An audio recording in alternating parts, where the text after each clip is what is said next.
Qu'est-ce que c'est un coach scolaire? Quelle est sa place dans le monde de l'accompagnement des étudiants et qu'est-ce qu'il fait réellement? Voilà ce que je vous propose de découvrir dans cette vidéo.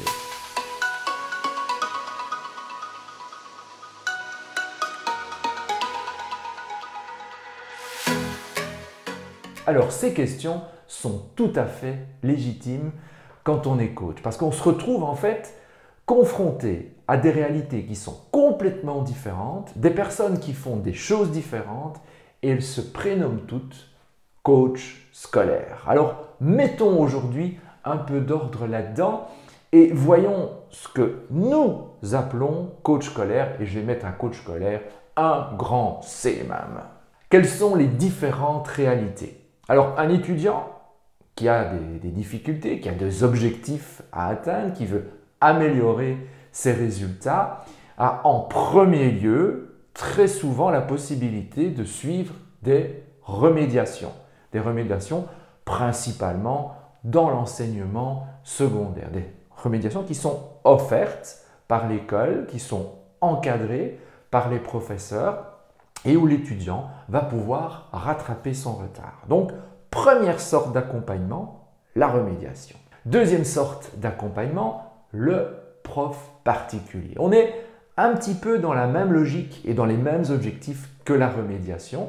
Le prof particulier, comme son nom l'indique, il est particulier. C'est-à-dire que souvent, c'est soit un prof, c'est soit des anciens étudiants ou des étudiants qui sont actuellement déjà en haute école ou à l'université et qui proposent leurs services. Alors, l'avantage de cet accompagnement pour l'étudiant, c'est qu'il se retrouve souvent avec quelqu'un qui va expliquer les choses autrement. Et ce n'est pas rare que j'entends qu'un prof particulier apporte beaucoup plus de résultats qu'une remédiation où le professeur va en fait réexpliquer les choses de la même manière. Et parfois, le fait de voir les choses sous un autre angle va permettre à l'étudiant de rentrer via un canal différent et de mieux comprendre le cours.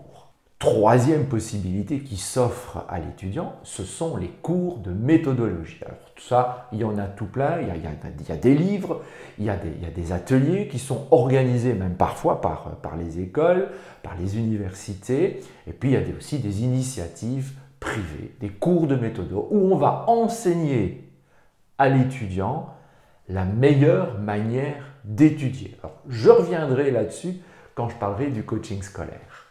Bien entendu, aussi à disposition des étudiants, peut-être des étudiants en souffrance, c'est bien sûr l'aide et le soutien d'un psychologue, voire parfois d'un psychiatre, en tout cas d'une structure psychologique pour l'aider dans des problèmes de souffrance, de dépression, de burn-out, puisqu'il y a aussi des étudiants qui font du burn-out, des problèmes de confiance en soi, de stress. Et l'accompagnement psychologique peut aussi être une solution pour l'étudiant.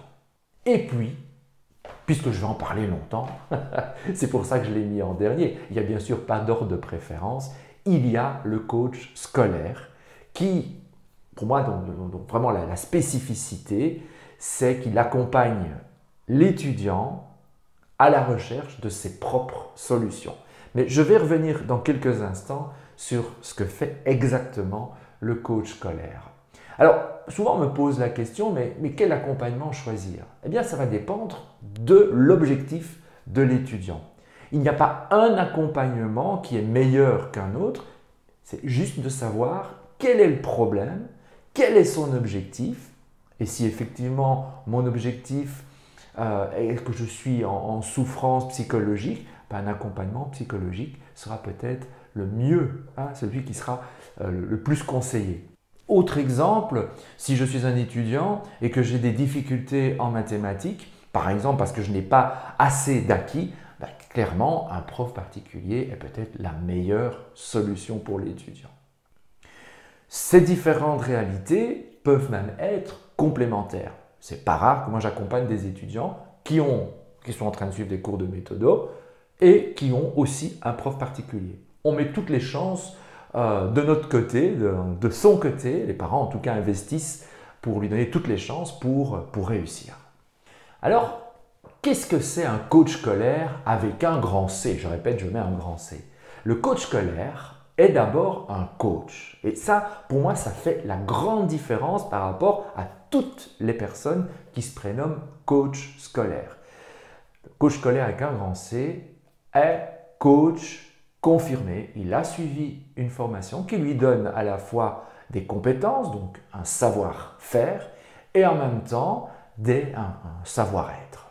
Dans l'accompagnement spécifique du coach scolaire, comme dans l'accompagnement en coaching, l'étudiant est considéré comme l'expert. Et ça, c'est peut-être la chose qui différencie le plus le coach scolaire de tous les autres accompagnements. C'est que pour la première fois, l'étudiant va se trouver en contact avec quelqu'un qui ne se positionne pas comme expert, mais qui se positionne à la même hauteur que lui dans son écoute de sa réalité et qui va l'accompagner à trouver ses propres solutions. On est convaincu, en tant que coach scolaire, que l'étudiant a ses ressources.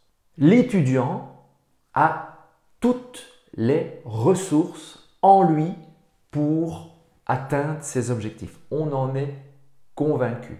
S'il veut, il peut, et il peut du moment qu'il sache comment s'y prendre. Autre spécificité du coach scolaire, et pas des moindres, c'est que le coach scolaire va travailler sur l'objectif du jeune. Alors, entendez-moi bien, parce que c'est hyper important, on est dans un contrat tripartite. C'est-à-dire que bien souvent, les initiateurs du coaching, ce sont les parents. Et ce sont les parents qui viennent avec un objectif. Voilà, j'ai besoin d'un coaching pour mon fils, j'ai besoin d'un coaching pour ma fille, parce que, et là, ils donnent leur objectif. Le coach scolaire ne va pas travailler sur l'objectif des parents. Bien sûr, on va les inclure dans le processus, certainement à la première séance, à la séance préliminaire. Ils vont avoir leur mot à dire. Mais je vais, en fait, en tant que coach scolaire, garder un objectif très général avec les parents afin d'être certain que l'objectif du jeune va pouvoir rentrer dans ce cadre-là. Et je peux, d'ailleurs, déjà à la séance préliminaire, travailler avec le jeune, en compagnie des parents, sur ce qu'il souhaite réellement. Tant qu'on n'a pas un objectif qui parle au jeune, qui lui fait sens, il y a beaucoup de chances que le coaching n'avance pas. Et puis, dernière spécificité à laquelle je pense, et c'est inné à l'essence même du coaching, c'est que nous, en tant que coach scolaire, on va mettre le coaché dans l'action. On est orienté solution. Ok, c'est ça ton objectif. On va donner des tâches, on va faire des taskings et on va l'aider en fait à faire des tests, à tester de nouvelles choses, à sortir de sa zone de confort et fonctionner un petit peu par essai-erreur. Et ce test essai-erreur est indispensable dans l'apprentissage, mais aussi indispensable dans le coaching scolaire. Avec toutes ces spécificités, le coach scolaire va surtout s'occuper de répondre aux objectifs du jeune et en cela, il est vraiment complémentaire avec les autres accompagnateurs. Alors, lors d'une prochaine vidéo, je vous expliquerai en quoi, pour moi, le coaching scolaire devrait être la base de tout accompagnement. Mais ça, c'est pour une prochaine vidéo. Donc, à très vite.